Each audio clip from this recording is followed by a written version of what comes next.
Hello friends, नमस्कार। एक बार फिर से हमारे यूट्यूब चैनल बुधाल एंड कोचिंग में स्वागत है। दोस्तों, हम आज एनसीईआरटी गणित क्लास 9 के प्रश्नावली 1.1 के क्वेश्चन को जो है कि आज सॉल्व करेंगे। तो चलिए देखिए पहला क्वेश्चन क्या है, इसे एक बार पढ़ लेते हैं, फिर इसे जो है कि सॉल्व करेंगे। चलिए क्वेश्चन क्या है इसे पढ़ते हैं एक बार।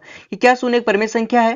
क्या इसे आप पी बाई क्यू के रूप में लिख सकते हैं, जहां पी और क्यू पूर्णांक है और Q not equal to zero, यानी क्यू जीरो नहीं है। तो चलिए पहले समझते हैं क्वेश्चन क्या कह रहा है। कि शून्य एक परिमेय संख्या। जी देखिए, शून्य जो है ये हो शून्य परिमेय संख्या है। जी हाँ, परिमेय संख्या शून्य होता है। क्यों? नीचे एक हम लिख सकते हैं, क्योंकि कोई भी पूर्णांक हो और पूर्णांक के नीचे हम एक लिख सकते हैं तो परिमेय संख्या हो जाती है। ठीक है, तो फिर क्या है कि क्या इसे आप पी बाई क्यू के रूप में लिख सकते हैं? जी देख लीजिए, हम इसे पी बटे क्यू के रूप में लिख लिए हैं।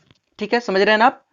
तो फिर लिख सकते हैं, लिख लिए हैं। तो कह रहा है कि P और Q पूर्णांक है। जी देख लीजिए, ये 0 और 1 की बात कर रहा है कि पूर्णांक है। देखिए पूर्णांक का परिभाषा ही क्या होता है कि जब धन पूर्णांक और ऋण पूर्णांक जब सम्मिलित होते हैं यानी मिलते हैं तभी तो पूर्णांक बनता है। अगर फिर भी नहीं समझ में आता है तो इसकी एक वीडियो हमने पहले ही बना दी है इंट्रोडक्शन के नाम से, उसे आप देख लीजिएगा। वो देख लेंगे तो आपको डाउट नहीं रहेगा कि पूर्णांक किसे कहते हैं। ठीक है ना? तो कह रहा है कि P और Q पूर्णांक है। तो चलिए ठीक है, हमें भी पता है कि पूर्णांक है। ठीक है, ये पूर्णांक है। तो कह रहा है कि फिर Q not equal to zero, यानी Q नहीं है जीरो। देखिए यहाँ पे जो पहले समझिए कि परिमेय संख्या क्या होती है। कोई भी परिमेय संख्या के, जैसे कि मैं बता दूं, जैसे कि 2 बटे अगर हम जीरो कर देते हैं, जहां P की बात करें तो 2 हो गया, लेकिन Q की बात करें तो जीरो हो गया। तो यही कह रहा है क्वेश्चन में कि Q जीरो नहीं है, यानी कभी भी Q, यानी ये जो दिख रहा है ना यहाँ पे जीरो, यहाँ जीरो नहीं होना चाहिए। अगर यहाँ पे जीरो हो जाता है तो परिमेय संख्या नहीं कहलाएगी। जैसे 2/3 परिमेय संख्या कहलाएगी, 4/0 परिमेय संख्या नहीं कहलाएगी। वही तो इसका मतलब है कि Q not equal to zero, ये सिचुएशन याद रखिएगा, ये कभी नहीं होना चाहिए। Q not equal to zero नहीं, Q कभी जीरो नहीं हो सकता। ठीक है, अब समझ गए ना? ऊपर जीरो हो सकता है, नीचे जीरो नहीं हो सकता। उस सिचुएशन में अगर होगा, अगर जीरो यहां पर मान लो हम कर देते हैं तो वो क्या होगा? परिमेय संख्या नहीं होगा। ठीक है, समझ गए ना? जैसे कि 5/0 कर देंगे तो ये परिमेय संख्या नहीं होगी। आ गया समझ में? क्लियर हो गया होगा। तो यही सब है। ठीक है ना, इसमें ज्यादा कुछ करना नहीं है। तो चलिए हम एक बार लिखें अपने भाषा को, अब उसे एक बार पढ़ देते हैं और वहां पे भी समझा देते हैं आपको। चलिए देखिए क्या लिखे हैं। तो सबसे पहले क्या शून्य एक परिमेय संख्या है? जी हाँ, जवाब दे दीजिएगा इसी तरह से। ठीक है, परीक्षा में भी इसी तरह से लिखिएगा। ठीक है ना? तो यहाँ पर जवाब होगा हाँ, शून्य एक परिमेय संख्या है। मैं पहले ही बता दिया हूं कि शून्य एक परिमेय संख्या है। ठीक है, इसे हम पी बाई क्यू के रूप में क्या कर सकते हैं? लिख सकते हैं। यहाँ पे लिख लिए हैं। जैसे आप देख सकते हैं 0/1 भी कर सकते हैं, 0/2 कर सकते हैं, 0/5 कर सकते हैं, इसी तरह 0/6 कर सकते हैं। जो भी करना चाहे आप कर सकते हैं। ठीक है ना? तो लेकिन ये याद रखिएगा ये परिमेय संख्याएं 0/1, जो भी जीरो परिमेय संख्याएं हो सकती है। ठीक है ना? इत्यादि, यानी ये सब क्या है? परिमेय संख्या है, जहां P और Q पूर्णांक भी हैं। ठीक है, मैंने बतलाया भी है कि ये पूर्णांक है, और Q जो है वो जीरो भी नहीं है। ठीक है ना? तो इस तरह से ये क्वेश्चन बहुत ही आसान था। ठीक है ना? ये लिखने में समय लगता है, इसलिए मैं पहले से लिख दिया था। चलिए अब अगले क्वेश्चन की तरफ बढ़ते हैं और वहां पे इसे आप सॉल्व करते हैं। अब इसे देखिएगा, बहुत ही आसान क्वेश्चन है, बस इसे आप अच्छे से ध्यान दीजिएगा। ठीक है, सबसे पहले क्या है आप उसे देख लीजिए। मेरे पास अच्छे इंची नहीं था, बट समझाने लायक अच्छा ही है। चलिए देखिए क्या है। प्रश्न दूसरा क्या है कि 3 और 4 के बीच में 6 परिमेय संख्या ज्ञात कीजिए। कितनी ज्ञात करनी है? 6 परिमेय संख्या ज्ञात करनी है। देखिए 3 और 4 के बीच का मतलब क्या है कि मैं इंची थोड़ा जूम कर लेता हूं और वहां पे आपको दिखाने का प्रयास करता हूं। जैसे कि आप देख सकते हैं इंची में, यहां 3 है, दिख रहा है ना, और यहां पर क्या, ये 4 है। तो इनके बीच आप जानते हैं ना कितने होते हैं? 10 होते हैं, यानी 5 इधर से 5 उधर से, यानी 10 होते हैं। थोड़ा सा और जूम कर दूं जिससे आप और समझ पाए अच्छे से। देखिए यहाँ पे क्या है? 3 है। 3 से थोड़ा सा यहाँ पर आओगे, यहाँ दिख रहे हैं आपको, तो यहाँ इसके अंदर भी 10 लाइन यहाँ होती हैं, यानी ये 10 हो गया। तो हर एक मतलब लाइन के बीच में 10 होती है, यानी 3 और 4, सीधी सीधा बात है कि ये 3 और 4 के बीच में क्या होना चाहिए? 6 परिमेय संख्याएं आपको ज्ञात करनी है। ठीक है, तो चलिए ये इसी की बात कर रहा है कि 6 परिमेय संख्याएं ज्ञात करनी है। देखिए तरीके तो 2 होते हैं, जो भी आपको अच्छा लगे आप उससे जो है कि सॉल्व करिएगा। सबसे पहले क्या, देखिए 3 और 4 के बीच में 6 परिमेय संख्या ज्ञात करनी है। जिसके 6 पूछ सकता है, 5 पूछ सकता है, 8 भी पूछ सकता है, जो भी पूछेगा उसमें आप 1 जोड़ दीजिएगा। ओके, तो चलिए मैं इस क्वेश्चन को सॉल्व करता हूं, जिससे आप अच्छे से ध्यान देंगे तो आ जाएगा। चलिए 3 और 4 के बीच में 6 परिमेय संख्या ज्ञात करनी है, तो सबसे पहले लिख लीजिए ना भैया कि 6 परिमेय संख्या होने के लिए, ठीक है, सबसे लिख लीजिए, हम लिख लेते हैं उसके बाद पढ़ देंगे, ठीक है ना।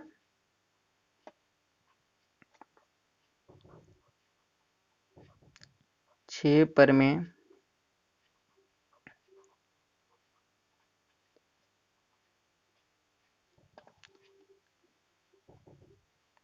होने के लिए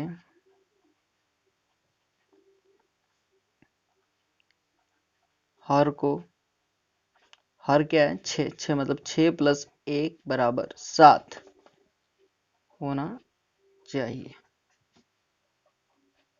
आपको समझ में आ रहा है ना, आ रहा होगा। चलिए देखिए, देखिए क्या पूछा है, 6 परिमेय संख्या ज्ञात कीजिए। तो देखिए 6 परिमेय संख्या ज्ञात करने से पहले जो हर है, मान के चलिए जो हर होगा वो एक जोड़ देंगे, अतिरिक्त एक जोड़ देंगे, ठीक है ना। 6 + 1 = 7 होना चाहिए, ठीक है ना। इस तरह से आप लिख लीजिएगा, इस तरह परीक्षा में भी लिखिएगा। तो ठीक है, आप करते हैं। देखिए यहाँ पे 3 और 4 की बात है तो लिख सकते हैं, जहां भी करना चाहे तो कर लीजिएगा, यहाँ जहां मन, ठीक है, जो भी, जहां 3। अब यहाँ पर आप ध्यान दीजिएगा कि हमने कहा है कि हर को 6 + 7 बनाना होगा, यानी होना चाहिए। तो 3, ठीक है, और नीचे क्या होना चाहिए, हर क्या होना चाहिए भाई, 7 होना चाहिए। देखिए अगर 7 यहाँ पर करेंगे तो ऊपर भी आप 7 से मल्टीप्लाई कर दीजिएगा। अब ध्यान दीजिएगा, 6 + 1 7, यानी हर को होना चाहिए, तो उसी तरह से अंश में भी आप उसे 7 से गुणा कर दीजिएगा, ठीक है ना। तो ऐसे करिए, 3 7 या 21, ठीक है, और नीचे 7। उसी तरह से उसका भी करिए, 4 4 है ना, 4 का कीजिए। तो क्या करेंगे, 4 ऊपर रहेगा, नीचे 7 करेंगे और मल्टीप्लाई 7 का ऊपर भी कर देंगे, ठीक है ना। देखिए 7 चौ 7 है ना, हाँ 7 चौके 28/7, इस तरह से भी हो जाएगा, ठीक है ना। अब देखिए ज्ञात क्या करने हैं, हमें ज्ञात करने हैं कितने, 6 परिमेय संख्याएं। देखिए 21 तो वही गया है, अब 22 चलेंगे और 27 के बीच में। देखिए ना, पहले अच्छे से ध्यान दीजिएगा, अच्छे से यहाँ पे अच्छे से ध्यान दीजिए जिससे आपको समझ में आए। जैसे अब देखिए यहाँ पे 21 है ना, यहाँ पे देख लीजिए 21 है, तो 22 लीजिएगा, 22/7, 23/7। चलिए समझा देता हूँ, पहले समझा कर लिख देता हूँ तो और अच्छा रहेगा। चलिए लिख लेते हैं, परिमेय संख्याएं, परिमेय संख्याएं कितनी है, 6 ज्ञात करनी है ना। देखिए 6 ज्ञात करनी है तो बहुत सिंपल तो है, 6 ज्ञात करनी है तो पहले देखिए 21 है ना, 21 को छोड़ दीजिए क्योंकि ये आ ही गया है, तो 22 से स्टार्ट कीजिए, 22/7, और क्या है, फिर बढ़ा लीजिए, 23/7, फिर 24/7, 25/7, इसी तरह 6 ठे, कै ठो, 6 ठो, फिर 26/7। देखिए 28 है तो 28 मत लीजिएगा, कम कर लीजिएगा, 27/7। ये हमारा क्या हो जाएगा, आंसर। लेकिन देखिए एक दूसरी भी विधि है, मैं वो भी बतला देता हूं आपको, ठीक है। इसकी दूसरी विधि क्या है, आप उसे ध्यान दीजिएगा। दूसरी विधि, दूसरी भी विधि है, ठीक है, दूसरी विधि कि दूसरी विधि क्या है, बहुत वो भी सिंपल है, आप उसे ध्यान दीजिएगा बस कि क्या है दूसरी विधि। जैसे कि ये पहली विधि, दूसरी विधि क्या है कि जो 22/7 है ना, इसको आप भागा कर लीजिए, समझ रहे हैं ना, भागा कर दीजिए 22/7, 22/7 का क्या कर लीजिए, भागा। तो यहाँ पर हम 22 को ऊपर को क्या करते हैं, घेर देते हैं और 7 से क्या करते हैं, भागा। ये 7 त्रिया 21, 2 में से 1 गया, 1 ये कट गया। देखिए भाग जाएगा नहीं तो दशमलव बढ़ेगा तो 0 बढ़ जाएगा, ठीक है। तो अब क्या करेंगे, 7 एक 7, 10 में से 7 घटेगा 3 हो जाएगा, ठीक है। तो इससे क्या मतलब है, ठीक है। तो हमारा एक ये आ गया, ठीक है, 3.1 मिनिमम, दशमलव के बाद एक अंक काफी है। तो कितना आया था, 3.1 आया गया था, ठीक है, समझ रहे हैं ना, 3.1। तो हम क्या लिखेंगे, 3.1। मैं इसलिए बता रहा हूँ कि हो सकता है आपकी किताब में कुछ दूसरा आंसर दिया हो, इसलिए ये बता रहा हूँ, ठीक है ना। पहली विधि से अगर ये नहीं आया होगा तो ये पक्का आ गया होगा। 3.1 हो गया। अब इसी तरह बताइए, 3.2, 3.3, 3.4, 3.5, 3.6, 3.7, समझ रहे हो ना। अब देख लीजिएगा जितना आपका आया होगा, ठीक है ना, 7, 8 मत ले जाइएगा, ठीक है ना, 3.7 आदि, बस आंसर हो जाएगा, ये भी आपका आंसर ही होगा, ठीक है ना। 6 पूछा है, मैंने 7 कर दिया था, 1 2 3 4 5 6 और 7, तो ऐसा नहीं होगा, ठीक है। जितना पूछे उतना ही परमेय संख्याएं जो है कि आप लिखिएगा, ठीक है। तो चलिए अब बढ़ते हैं जो है कि नेक्स्ट क्वेश्चन की तरफ, ठीक है। ये हमारा तीसरा क्वेश्चन है और इसे जो है कि सॉल्व करते हैं एक बार, लेकिन पढ़ लेते हैं जिससे क्वेश्चन आपके सामने क्या लिखे समझ में आ जाए। तीसरा क्वेश्चन है कि 3/5 हो गया, देखिए बटे में आ गया, ठीक है। 3/5 और 4/5 के बीच 5 परमेय संख्याएं ज्ञात करनी है। देखिए 5 परमेय संख्याएं ज्ञात करनी है और ये बटे आ गया, तो ऐसा नहीं करना कि 5 + 1 6, ठीक है, इसमें बटे के रूप में आया है। तो सबसे पहले एक और तरीका है कि बटे के रूप में आ गया तो इसे जो है कि आप इसे तुरंत जो है कि भाग कर दीजिए, 3/5 में भाग कर दीजिए, यानी 3 जो है कि भागे 5 से कर दीजिए, ठीक है ना। इस तरह से भाग में उसे कर लीजिए, दशमलव मिला दीजिए। तो चलिए हम करते हैं, देखिए सबसे पहले क्या करेंगे, इनको क्या करेंगे, दशमलव में बदल लेंगे, ठीक है ना। 3/5 को 4/5 को तो लिख लेते हैं। सबसे पहले देख लीजिए, इतना में तो हम कर ही देंगे, ठीक है, इतना में सॉल्व हो जाएगा ये आराम से। तो यहाँ पे आप ध्यान से दीजिएगा बस, ठीक है, ध्यान दीजिएगा बस, हल कर रहे हैं, ठीक है, कि इन परिमेय संख्याओं को, इन परिमेय संख्याओं को दशमलव में बदलने पर, इसे जो है कि दशमलव में बदलेंगे, ठीक है, क्योंकि बटे में आ गया है। तो अब दशमलव में बदलने पर, तो सबसे पहले देखिए यहाँ क्या है, आपको दिख रहा है ना यार, हाँ चलो दिख रहा है। तो 3/5, सबसे पहले देखिए 3/5 को आप जब दशमलव में आप चेंज करेंगे तो आपका आएगा 0.6, ठीक है ना। उसी तरह से तथा उसी तरह से 4/5 को भी चेंज करिएगा, अब भाग कर लेंगे 4/5 को, इसे भी चेंज कीजिए तो मेरे ख्याल 0.8 आएगा, ठीक है, मैं कर लिया हूँ, आप भी कर लीजिएगा, ठीक है, 0.8 आएगा। तो देख लीजिए 0.6 और 0.8 आ गया, लेकिन 3/5 और 4/5 के बीच कितना कह रहा है, 5 परमेय संख्या ज्ञात करने के लिए कह रहा है, तो वही भाषा आप उतार दीजिए ना, उतार दीजिए, अतः कर लीजिए। अतः क्या पूछ रहा है, 3/5 और 4/5 के बीच, क्वेश्चन बहुत ही आसान था, बीच 5 परिमेय संख्याएं, जो पूछा था उतना हमने क्या कर दिया, उतार दिया। अब ध्यान दीजिए जो आया उसे आप लिख दीजिए, देखिए 0.6 आया है तो लिख दीजिए 0.6, एक तरीका मैं पहले ही बता दिया हूँ। अब दूसरा क्या होगा, 0.61।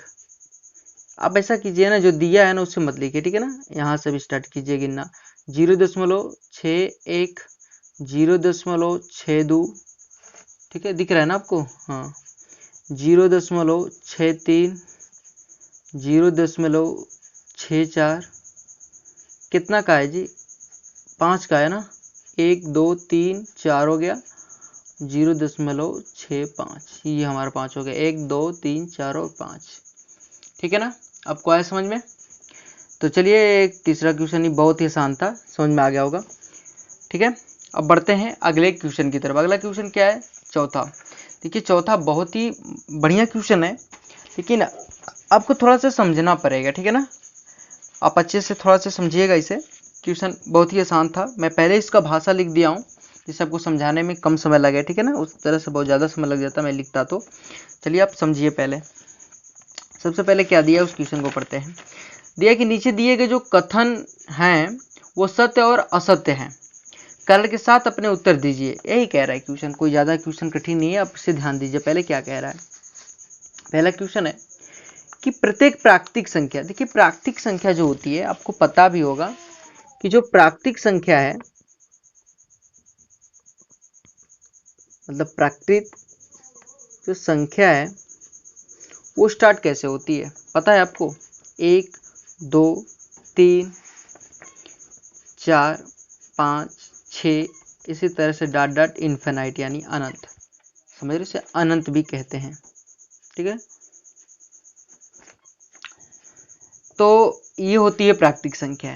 देखिए, तो वही कह रहा है क्वेश्चन, क्या कह रहा है कि प्रत्येक प्राकृतिक संख्या, ठीक है, जो प्राकृतिक संख्या एक पूर्ण संख्या होती है। देखिए, हाँ होती है। देखिए, जो प्राकृतिक संख्या है और पूर्ण संख्या में आप अंतर जानते होंगे।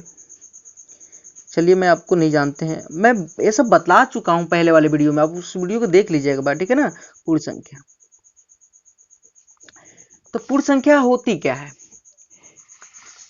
जैसे क्या क्वेश्चन कह रहा है, प्रत्येक प्राकृतिक संख्या, ये प्राकृतिक संख्या हो गई, कह रहा है कि एक पूर्ण संख्या हो सकती है। देखिए, यही प्राकृतिक संख्या को अगर हम पूर्ण संख्या बनाने के लिए क्या कर सकते हैं कि इसके आगे बस क्या कर देंगे, जीरो आगे लगा देंगे, सम्मिलित कर देंगे, यानी जीरो आगे पहले कर देंगे, तो ये अब क्या हो जाएगी, पूर्ण संख्या हो जाएगी।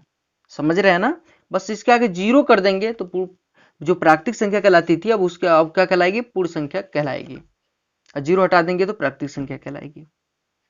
तो वही क्वेश्चन है कि प्रत्येक प्राकृतिक संख्या पूर्ण संख्या हो सकती है, तो वही बात सब समझ लीजिए, सत्य है, क्योंकि सभी जो प्राकृतिक संख्याओं और जीरो की संग्रह, यानी जीरो को हम पहले कर दें, से पूर्ण संख्या बनती है। ठीक है ना, आपको समझ में आ गया होगा। ठीक है, बहुत सिंपल है। अब देखते हैं दूसरा क्वेश्चन, समझ में आ गया ना, बिल्कुल आ जाएगा। चलिए देखिए, दूसरा क्वेश्चन है कि प्रत्येक पूर्णांक एक पूर्ण संख्या होती है। भैया, एक कथन असत्य है, क्यों? अब देखिए, पहले भाषा समझा देते हैं कैसे। प्रत्येक पूर्णांक एक पूर्ण संख्या होती है। देखिए भैया, पूर्णांक के लिए क्या जरूरी है, पहले आप समझ लो। पूर्णांक के लिए धन पूर्णांक और ऋण पूर्णांक जब मिलते हैं तो पूर्णांक कहलाते हैं। लेकिन वही पूर्ण संख्या के लिए सही भैया, बस पूर्ण होना चाहिए। ठीक है, अब जैसे कह सकते हैं पूर्ण का मतलब पूरा होना चाहिए, आपके भाषा में कहें तो पूरा होना चाहिए, बस 16 होना चाहिए। ठीक है ना, तो चलिए हम पहले देखते हैं कैसे, भाषा पढ़ लेते हैं। असत्य, क्योंकि ऋणात्मक पूर्णांक होता है, पता है ना, धन पूर्णांक ऋण पूर्णांक से पूर्णांक बनता है। तो देखिए, असत्य, क्योंकि ऋणात्मक पूर्णांक एक पूर्ण संख्या नहीं होती है। भैया देखो, जो पूर्णांक होता है वो पूर्ण संख्या होती है, लेकिन अब इसको स्पष्ट करना है कि सत्य है कि असत्य, तो असत्य होगा। क्यों? देखिए, पहले ये जो वो पूर्णांक होता है ना, वो कुछ इस रूप से चलता है। ठीक है, माइनस कर देते हैं या -3 कर देते हैं। राइटिंग मेरी आपको समझ में आती है ना, थोड़ा सा जल्दी लिखता हूं, अब ध्यान दीजिएगा। 0 1 2 3 -1 -2 -3, ठीक है ना। तो ये धन पूर्णांक और ऋण पूर्णांक हो गए। लेकिन क्या पूछ रहा है कि प्रत्येक पूर्णांक एक पूर्ण संख्या होती है, यानी पूर्ण संख्या होती है। पूर्ण संख्या लिख देते हैं, पूर्ण संख्या। देखिए, पूर्ण संख्या के लिए सिर्फ पूर्ण होना चाहिए, जैसा भी वो पूर्ण हो। जैसे 3 हो सकता है, 5 हो सकता है, 6 हो सकता है, अपने में ये पूर्ण है। ठीक है ना, अब समझ रहे हैं, अपने में क्या है, ये पूरा है, यानी पूरा है, यानी वो, ठीक है ना, समझ रहे हैं ना। अब ये पूरा अपने में, यानी बटे में नहीं है। अगर ये बटे में भी रहेगा तो क्या होगा, पूर्ण संख्या नहीं होगी।